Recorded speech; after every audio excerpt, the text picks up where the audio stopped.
हम लोग every month we are sterilising dogs with our own money, with our own cost, and कुत्ते उठाए जाते हैं, रिलोकेट हो जाते हैं, हम ढूंढ ढूंढ के परेशान होते हैं, हमारे कुत्ते मिलते भी नहीं है। हमारा इस मामले में ये कहना है, जो सुप्रीम कोर्ट का ऑर्डर है वो करा जाए, लेकिन पहले शेल्टर्स का निर्माण हो, पहले इंफ्रास्ट्रक्चर खड़ा हो। आप यहाँ से डॉग्स उठा लेंगे, उसके बाद क्या? आप उन्हें जंगल में छोड़ेंगे? कहाँ रखेंगे? का यही है कि हम लोग ABC प्रोग्राम्स पे फोकस करें, एनिमल बर्थ कंट्रोल पे फोकस करें, and zone wise, area wise we will work with the MCD, और जितना हम लोग वैक्सीनेशंस और सर्जरीज करा सके ABC, exactly that is the actual yes, that should have been done years ago, and after that is done, to keep the dogs back in the territory. देखा जाए तो ऐसे भी होता है बहुत रेयर केसेस में कि कुछ बच्चे बुली भी करते हैं और वो तो बेजुबान है, वो कुछ बोल नहीं सकते हैं, ठीक है। तो ये क्राइटेरिया कभी कदार आ जाता है जो सोशल मीडिया में पोस्ट करते हैं। कुछ ऐसे लोग हैं जो हेटर्स हैं, वो स्पेशली ये चीज़ें ढूंढते हैं इनके लिए कि ये चीज़ें हमें मिले, हम लोग पोस्ट करें। बहुत सारे लोग हैं जो इन बेजुबान के पीछे पड़े हुए हैं।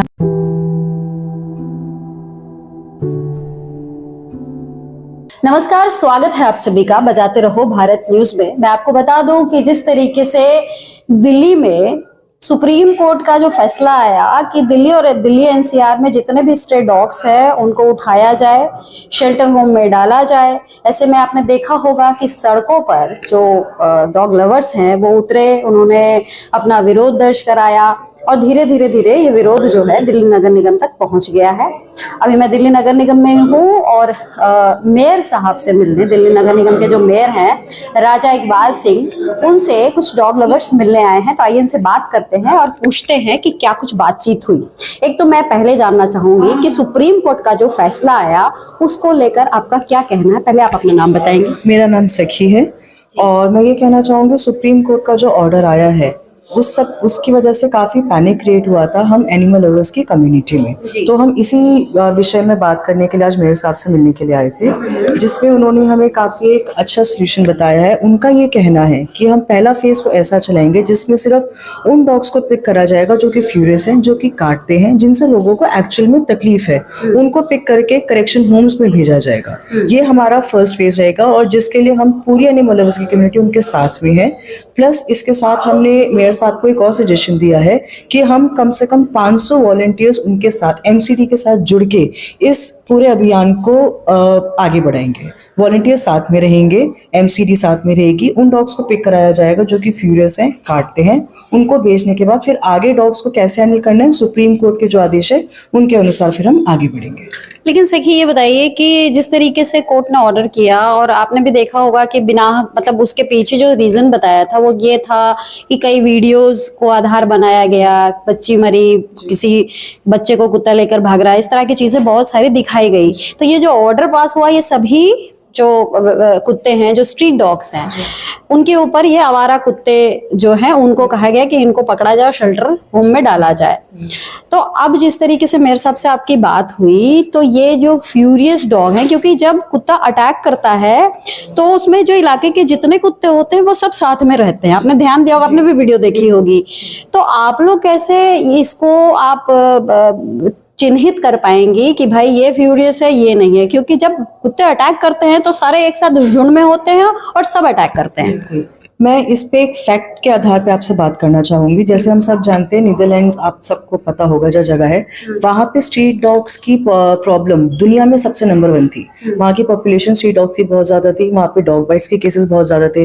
वहाँ की सरकार ने उस प्रॉब्लम को बहुत समझदारी से उसका टेक केयर करा। क्या करा गया कि जो ब्रीड डॉग्स है, पहला चीज उनका ये था, ब्रीड डॉग्स के ऊपर उन्होंने बहुत हाई टैक्सेस लगाए, ठीक है, ताकि जो जनता है वो देसी डॉग्स, जो उनकी लोकल कम्युनिटी के डॉग्स हैं, उनको अडॉप्ट करने के लिए प्रोत्साहित हो, जो कि बहुत हेल्पफुल हुआ।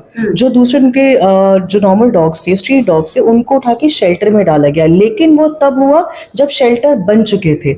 हमारा इस मामले में ये कहना है, जो सुप्रीम कोर्ट का ऑर्डर है वो करा जाए, लेकिन पहले शेल्टर्स का निर्माण हो, पहले इंफ्रास्ट्रक्चर खड़ा हो। आप यहाँ से डॉग्स उठा लेंगे, उसके बाद क्या?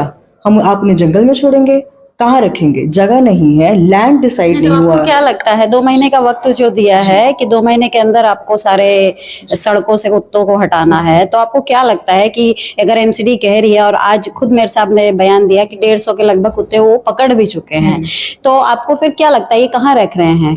कोई तो ऐसे, क्योंकि एबीसी सेंटर बता रहे हैं कि इसी सेंटर को आप शेल्टर होम में ये चेंज करेंगे, तो आपको क्या लग रहा है कि क्या शेल्टर होम बन ही नहीं पाएगा? और अगर नहीं बन पाएगा तो इसके पीछे रीजन क्या लगता है आपको? मैम देखिए, इसमें तो फिर स्टैट्स की बात करें तो 8 हफ्ते हो गए, 2 महीने। 2 महीने में आप 8 लाख कुत्तों के लिए शेल्टर होम्स कैसे बनाएंगे? फंड्स, लैंड, इंफ्रास्ट्रक्चर, प्लस आपको चाहिए लेबर जो उनकी देखभाल करे, वो सब सीसीटीवी सिक्योरिटी का। मैम ये बहुत बड़ा है, ये हम 8 हफ्तों में बिल्कुल इनका रहना, उनका खाना पीना, वो 8 हफ्तों में स्टैटिकली पॉसिबल नहीं है, ना प्रैक्टिकली पॉसिबल है। तो हम सरकार के साथ जुड़ना चाहते हैं, हम चाहते हैं शेल्टर्स का निर्माण हो। जो बेजुबान जानवर सड़क पे एक्सीडेंट से मर रहे हैं, जिनके साथ बहुत ज्यादा ब्रुटैलिटी हो रही है, उनको वहां से उठा के शेल्टर होम में रखा जाए। हम वॉलंटियर साथ में है, लेकिन उससे पहले निर्माण तो हो। लेकिन आपका नाम क्या है? मेरा नाम है प्रिया चोपड़ा। प्रिया जी, ये बताइए कि हमने भी कई डॉग लवर्स को सुना,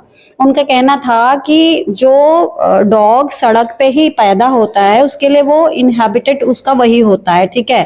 तो जब उसको उठा के आप शेल्टर होम में डाल देंगे तो वो तो मतलब एक तरीके से हम उसकी जगह पे है ना, वो हमारी जगह पे तो आया नहीं है, तो उससे उसका ही जगह छीन लेना। और दूसरा, जो सखी ने कहा कि ना आपके पास पैसे हैं ना आपके पास जमीन है, तो आप पहले तो तैयार कैसे करेंगे? तो अभी जिस तरीके से कहा जा रहा है कि हमने धरपकड़ शुरू कर दी है, तो सवाल ये उठता है कि जब संभव ही नहीं था तो कोर्ट ने ऑर्डर कैसे किया? जो अभी हमने डिसाइड किया है, हमने ये डिसाइड किया कि हम एक कमेटी बनाएंगे, फेज वाइज जाएंगे। फेज 1 में टेरिटरी। आपको क्या लगता है इसका क्या सोल्यूशन है? आपको ये मानते हैं कि कोर्ट ने जो डिसीजन दिया है वो गलत है? बिल्कुल गलत ठीक है। अब एमसीडी से हम जब बात करते हैं तो एमसीडी अपनी तरफ से कहती है कि भाई हम कुछ नहीं कर रहे हैं, कोर्ट ने जो ऑर्डर किया है हम उसी का पालन कर रहे हैं, ठीक है? तो व्हाट यू फील लाइक कि दिस शुड बी डन, और ये अगर होगा तो ये जैसे सकी ने कहा कि शेल्टर होम बन जाए, लेकिन क्या शेल्टर होम, क्योंकि आपको पता नहीं अगर है जानकारी तो मैं बता दूं कि 10 लाख से ऊपर एमसीडी के इलाके में कुत्ते हैं, तो क्या इतना बड़ा शेल्टर होम बन सकता है कि यहाँ सबको एकोमोडेट किया जाए? तो क्या तरीका है, बताओ, पॉसिबिलिटी क्या है? तरीका यही है कि हम लोग एबीसी प्रोग्राम्स पे फोकस करें, एनिमल बर्थ कंट्रोल पे फोकस करें, and zone wise, area wise we will work with the MCD, और जितना हम लोग वैक्सीनेशंस और सर्जरीज करा सके ABC. Exactly. That is the actual. Yes, that should have been done years ago, and after that is done, to keep the dogs back in the territory. We do not. ये जिम्मेदारी किसकी है? ये जिम्मेदारी MCD की है। तो MCD ने किया ये काम? एमसीडी ने ये काम नहीं किया, हम लोग ने किया। हम लोग बहुत सालों से कर रहे आ रहे हैं। हम लोग every month we are sterilising dogs with our own money, with our own cost, and कुत्ते उठाए जाते हैं, रिलोकेट हो जाते हैं। हम ढूंढ के परेशान होते हैं, हमारे कुत्ते मिलते भी नहीं है। So we do not know what the MCD is doing, what they have done. So that's why we have come. हम बात करने आए हैं कि हम वॉलंटियर्स, हम कमेटी बनाएंगे, and we will work hand in hand. और इस टाइम हम लोग सिस्टमैटिकली जाएंगे। तो इसका सोल्यूशन क्या है? आपने देखा होगा कि अगर किसी दूसरे पशु को, फॉर एग्जांपल अगर काऊ को अगर उसका लाइसेंसिंग होती है या कुछ भी किया जाता है तो उसको एक टैग के साथ बांध दिया जाता है। उसके कान में आपने देखा होगा टैग होता है, लेकिन कौन सा कुत्ता स्टेरिलाइज्ड है, कौन सा नहीं है, ये तो आपको भी नहीं पता लगता होगा ना, जब तक कि आप 1 to 1 उसको नहीं पहचानते। छोटे से आपने उसको बड़ा नहीं किया, क्योंकि लोकेलिटी के हिसाब से तो आप पहचान जाएंगे, लेकिन आप अपने दूसरे लोकेलिटी में अगर जाएंगे तो आप यू कैन नॉट डिसाइड ना कि वेदर द डॉग्स।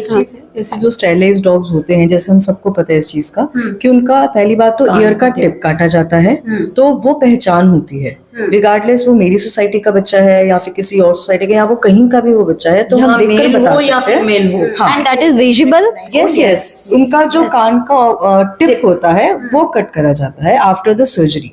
तो ये एक सिंबल होता है कि ये बच्चा स्टेरिलाइज्ड है। अच्छा जी, ये एक पहचान। और it is under the MCD policy के तहत है ना। लेकिन हम लोग भी जब प्राइवेटली सर्जरीज कराते हैं, हम लोग भी कान टिप करवाते हैं। अच्छा, अब एक आखिरी सवाल लेना चाहूंगी। आखिरी सवाल मेरा ये है कि अब ये सारी चीजें तो आपने कुत्ते के हक को लेकर आपने कही कि ये इनह्यूमन एक्ट है अगर आप कुत्तों को वहां से उठा के उनके एक जगह से कहीं और शिफ्ट कर देंगे।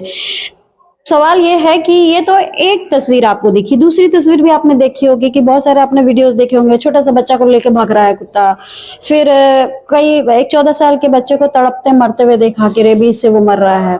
तो इस तरह के एक्ट को देखने के बाद क्या इस तरह का अगर डिसीजन लिया जाता है तो उसको आप सही नहीं मानते हो कि अगर हम इंसान ही मर रहे हैं।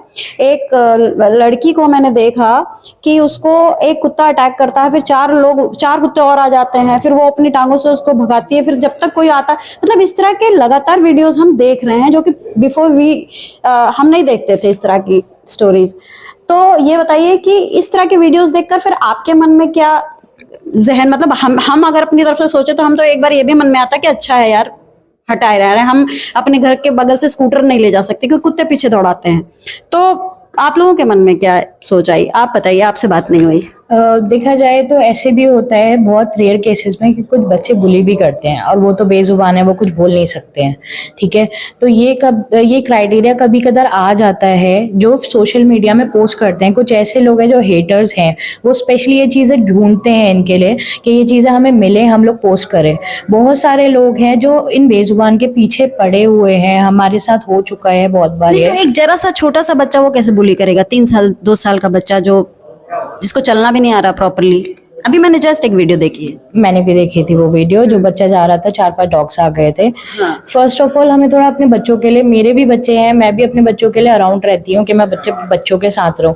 हमें थोड़ा ध्यान देना पड़ेगा कि हम अपने बच्चे अकेला ना छोड़े।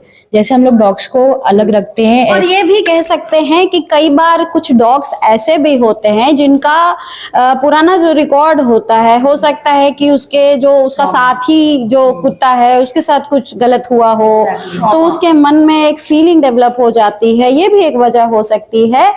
तो ये सारे जो रिएक्शंस हैं, ये जो दिल्ली वाले हैं अगर अपनी खिलाफत कर रहे हैं, अपना विरोध जता रहे हैं, तो उसके पीछे रीजन भी बता रहे हैं। फिलहाल वो मेयर साहब से मिलकर आए हैं और मेयर साहब ने आश्वासन दिया है, और उससे बड़ा आश्वासन इन लोगों ने दिया है कि हम अपनी तरफ से कमेटी बनाएंगे और आपको पूरा सहयोग करेंगे ताकि उन बेजुबानों के साथ गलत ना हो। फिलहाल मुझे इसके साथ दीजिए इजाजत। नमस्कार।